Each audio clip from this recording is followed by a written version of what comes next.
திருப்பூர்ல அனுமதி மறுக்கப்பட்டிருக்கு வாகன பேரணிக்கு. உங்களுடைய இது ரொம்ப ஆச்சரியம். அதாவது தமிழகத்தில் மட்டும்தான் பாரதிய ஜனதா கட்சி ஒரு வாகன பேரணிக்கு அனுமதி கேட்குறாங்க.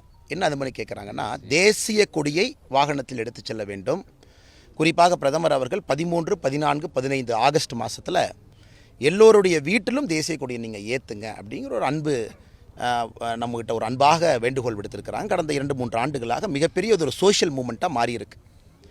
இன்றைக்கி தமிழகத்திலும் கூட அவேர்னஸ் ஏற்படுத்தணும். எல்லா மக்களுக்கு தெரியாது, ஏன்னா எல்லாருமே பேப்பர் டிவி பார்க்குறது இல்லை. நான் சில பேர்த்துக்கு தெரியாமல் இருக்கும். ஒரு பைக் ராலியில் தேசிய கொடியோடு போகும் பொழுது மக்கள் கேட்பாங்க, எதுக்கு தேசிய கொடியோடு போகிறாங்க, ஆகஸ்ட் 15க்கு முன்னாடி பிரதமர் சொல்லியிருக்காங்களா? அந்த மெசேஜை பாரதிய ஜனதா கட்சி ஒரு பொதுப்படையாக இதை செய்ய வேண்டும் என்கின்ற ஆரம்பம் இந்தியா முழுவதும் நடக்குது. தமிழ்நாடு மட்டும் இல்லைங்கண்ணா, இந்தியா முழுவதும் நடக்குது. ஆனால் இங்கே அவங்களுக்கு தேசிய கொடினாவே பிரச்சனையே. திமுக காரங்களுக்கு தேசிய கொடினாவே பிரச்சனை. இது பாரதிய ஜனதா கட்சி கொடியே இல்லை, கட்சி பேரணியே இல்லை. தன்னார அமைப்புகள் எல்லோரும் வர்றாங்க. வண்டி இருக்கும், தேசிய கொடி இருக்கும், தேசிய கொடி பேரணி. மக்களுக்கு இதன் மூலமாக அவேர்னஸை உருவாக்கணும். எல்லா வீட்லேயும் தேசிய கொடி.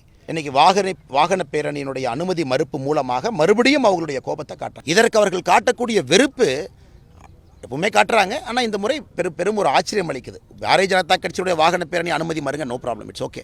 லா அண்ட் ஆர்டர் மெயின்டைன் பண்ணுங்க. தேசிய கொடியை ஒருத்தர் கொண்டு போகிறனால என்ன லா அண்ட் ஆர்டர் பிரச்சனை வருது? அது எப்படி அனுமதி கிடைக்க கேட்குறாங்க? நீங்கள் சொல்கிற இடத்துல, நீங்கள் சொல்கிற நேரத்தில், நீங்கள் எப்படி சொல்கிறீங்களோ அப்படி வாகன பேரணி போகணும்னு கோயம்புத்தூர்லாம் கொடுத்துருக்குறாங்க. அதற்கும் அனுமதி இல்லை என்றால் இதை என்னவென்று சொல்வது?